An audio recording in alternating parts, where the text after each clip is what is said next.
रीढ़ की हड्डी के बारे में जो शायद आपको लाइफ में कभी आपने सुना भी नहीं होगा, ऐसा भी होता है।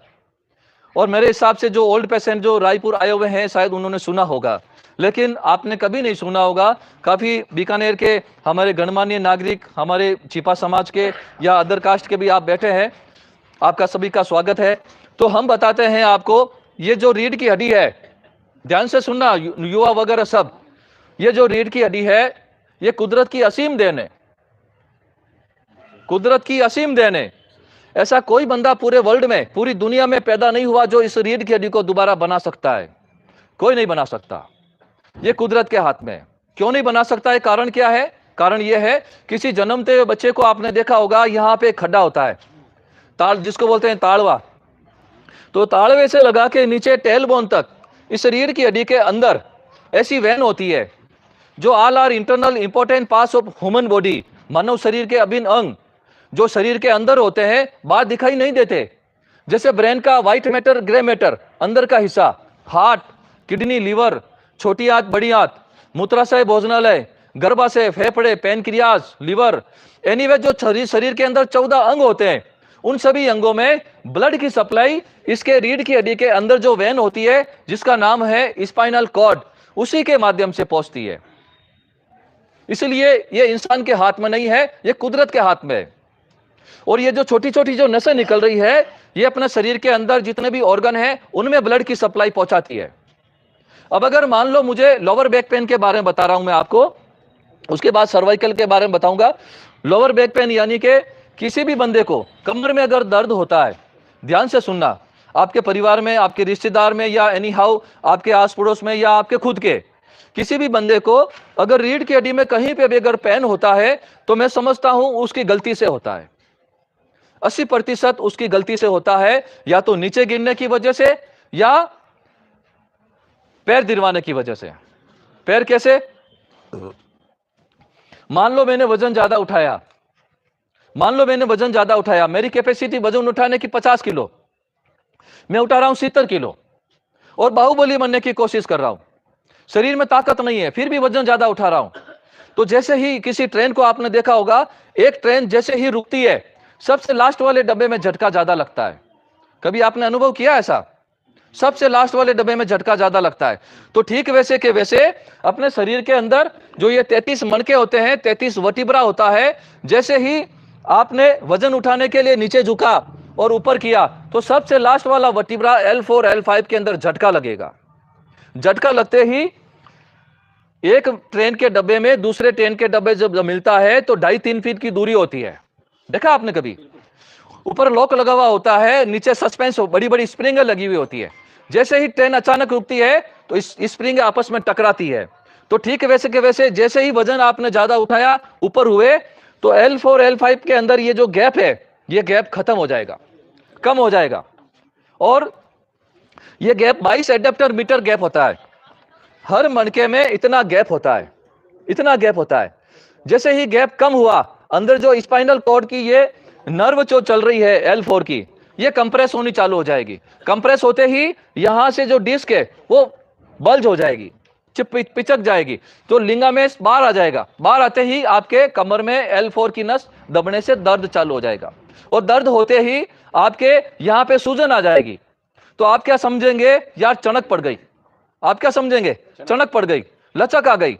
देसी भाषा में चणक भी बोलते हैं उसको। चणक पड़ गई, लचक आ गई। तो अब आपकी सोच क्या होगी? आपकी सोच ये होगी, यार पगा जाए और पग लगाओ तैयार रह जाई। बोलो सही है या गलत है? आवाज नहीं आ रही है साहब। हाँ जी, तो अपनी सोच ये होगी, पगा जाए और पग लगाओ तैयार रह जाई। चलो साहब उस बंदे के पास गए, उसने उल्टा सुलाया, एक हाथ पकड़ा एक पैर पकड़ा, जहां पे दर्द है वहां पे जोर से पैर लगा दिया। पैर लगा दिया। पैर लगाते ही पहले तो दर्द था आपके L4 में, ये वेन दब रही थी, आपने L5 में भी पेन कर दिया, तो L4 L5 दोनों पेन होना चालू हो गई। डिस्क बल्जिंग पहले से ही थी, आपने L5 में भी बल्जिंग कर दी। और उसके बाद धीरे धीरे S1 दबनी चालू हो जाएगी। S1 दबते ही कूल्हे में दर्द चालू हो जाएगा, जांग में दर्द चालू हो जाएगा, और एक समय ऐसा आएगा पिंडी में दर्द होने के बाद साइटिक नर्व दब जाएगी और साइटिका हो जाएगा। और धीरे धीरे क्या होगा, अब आप उठोगे, बैठोगे, सोओगे, खड़े होगे तो कमर से लगा के नीचे तक एक असहनीय पीड़ा को सहन करना पड़ेगा। जिसको बोलते हैं एंजाइटी का। अब आप हॉस्पिटल गए, एमआरआई कराई, एक एमआरआई के 4-5 हजार रुपए लगते हैं, और गरीब आदमी को बेचारे को मर डूब के एमआरआई करानी पड़ेगी। क्यों तैयार होना है? और डॉक्टर आपकी एमआरआई 5-7 मिनट देखने के बाद डॉक्टर यही बोलेंगे, भैया कमर का बेल्ट लगाओ, फिजियो कराओ, एक्सरसाइज करो, नहीं तो और ये मेडिसिन लो, नहीं तो ऑपरेट कराना पड़ सकता है। ऑपरेट का सुनते ही आप हिल जाओगे, यार अब क्या करना। लेकिन गलती कहां हुई? हमने पैर दिलवाया, जोर से ऊपर पैर दिलवाया। पैर दिलवाने के बाद प्रॉब्लम हमेशा हमेशा के लिए बढ़ेगी, घटेगी नहीं, ये मेरा दावा है। इसलिए करबद्ध निवेदन है, कभी भी किसी भी व्यक्ति से अगर आपके रीढ़ की हड्डी में कहीं पे भी दर्द है, किसी से भी ऊपर एडी, पैर, घुटना, डाम ऐसा नहीं लगवाना। अगर ऐसा कोई करवाता है तो मैं समझता हूं गलत है और मूर्खता है। मूर्खता क्यों है? इंसान अंतरिक्ष पे, चांद पे जा सकता है, लेकिन रीढ़ की हड्डी का निर्माण कोई नहीं कर सकता।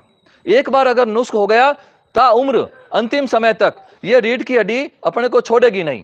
फिर आपकी मर्जी, एज यू लाइक। और अगर उस बंदे ने जो पैर ज्यादा जोर से अगर दे दिया और D11 D12 यहां पे वर्टिब्रा में अगर प्रॉब्लम अगर हो गई, डिस्क बल्ज हो गई या स्पाइनल कॉर्ड अगर टूट गई, तो हमेशा हमेशा के लिए पैर में पतलापन आ सकता है, पैर सूख जाएंगे। पैर पतला होने के बाद पैरों में लचक आनी चालू हो जाएगी, और आपके घुटनों में जब भी आप खड़े होगे ऐसे लचक आनी चालू हो जाएगी, और लेटरिन पेशाब, आपके कब्ज की शिकायत चालू हो जाएगी, और पेशाब कंट्रोल नहीं होगी, कॉन्स्टिपेशन चालू हो जाएगा। इसलिए करबद्ध निवेदन है, कभी भी किसी भी व्यक्ति को अगर रीढ़ की हड्डी में कहीं पे भी अगर पेन होता है तो इस रीढ़ की हड्डी के ऊपर एडी, पैर, घुटना, डाम नहीं लगवाना। अगर आपकी मर्जी है तो मेरी बात को जो सुना है, हो सकता है जहन में उतारा होगा। अब मैं आपको बहुत इंपॉर्टेंट बात बताता हूं। किसी भी व्यक्ति को अगर सर्वाइकल पेन है, क्यों मोबाइल का जमाना है, आपके घर में अगर 5 जने 10 जने हैं, सबके पास मोबाइल जरूर होगा, और हर बंदा दिन भर काम करके जब रात को सोने का जब समय होता है तो सोते सोते मोबाइल जरूर चलाता होगा। बोलो, एम आई राइट या रॉन्ग? बिल्कुल सही बात कह रहा हूं। और मोबाइल का काम एक ऐसा है, अभी हमने 2 दिन 16 तारीख और आज की 17 तारीख को जितने भी पेशेंट देखे थे, उनमें अधिकतर सर्वाइकल के प्रॉब्लम ज्यादा थे। हाथ में सुनपन, पैरों में सूनापन, चलने की मोहताजगी, पैरों में सूनापन आने के बाद पैर पतले पड़ रहे हैं, हाथ पतले पड़ रहे हैं, सिर में दर्द आ रहा है, वजह सर्वाइकल स्पॉन्डिलोसिस। तो कहां पे गलती हुई? हम सोते सोते मोबाइल चलाते हैं, सोते सोते टीवी देखते हैं, या तकिया बड़ा लगाते हैं, और ऐसा होने से C1 C2 से लगा के C7 तक सर्वाइकल एरिया में कहीं पे भी, जैसे ही आप गर्दन को ऐसे झुका के या मोड़ के अगर मोबाइल टीवी चलाओगे, तकिया शौक से बड़ा लगाओगे, तो C2 दबेगी। ध्यान से सुनना, C2 अगर दब गई, ये नसें दब गई, तो सिर में दर्द आएगा, माइग्रेन की समस्या होगी।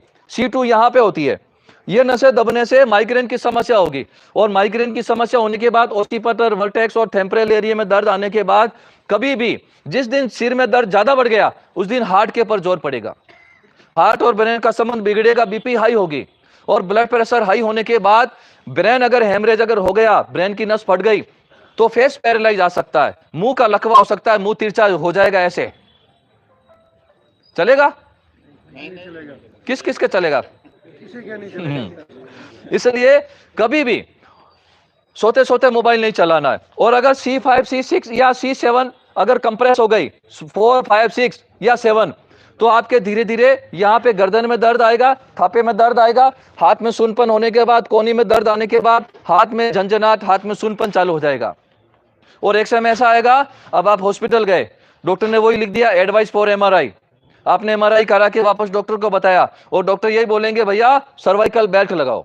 गर्दन में पट्टा लगाते हुए किसी ने आपने देखा होगा, वो इसी वजह से लगाते, गर्दन सीधी रहेगी ताकि बल्जिंग धीरे धीरे हटे। 3 महीने तक, 90 दिन तक डॉक्टर बेल्ट लगाने की सलाह देंगे, और बेल्ट लगाने के बाद भी अगर सुधार नहीं हुआ तो डॉक्टर यही बोलेंगे, भैया ऑपरेट कराना पड़ सकता है। और ऑपरेट होने के बाद क्लिप डालेंगे अंदर, चाल बिगड़ जाएगी, पैरों में सूनापन, हाथों में सूनापन। आज दिन में एक पेशेंट, लेडीज पेशेंट आई थी, उन्होंने सुजानगढ़ की लेडीज थी, उन्होंने ऑपरेशन कराने के बाद अंदर प्लेट डलवा दी, अब उनका आदमी हाथ पकड़ के उनको चला रहा है, बिल्कुल खत्म मामला। मतलब 35 साल की उम्र में उन्होंने ऑपरेशन करवा दिया, द एंड। हाथों में सूनापन, पैरों में सूनापन, कब्ज की शिकायत, कॉन्स्टिपेशन, पेशाब कंट्रोल नहीं होती है, छींकने पे पेशाब बाहर आ जाती है।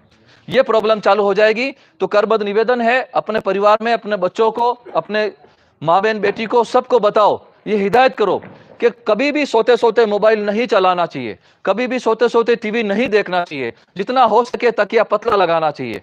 ये नॉलेज की बात हमने आप तक पहुंचाई। अब अपने परिवार में, रिश्तेदार में सबको बताओ, ऐसा भी होता है।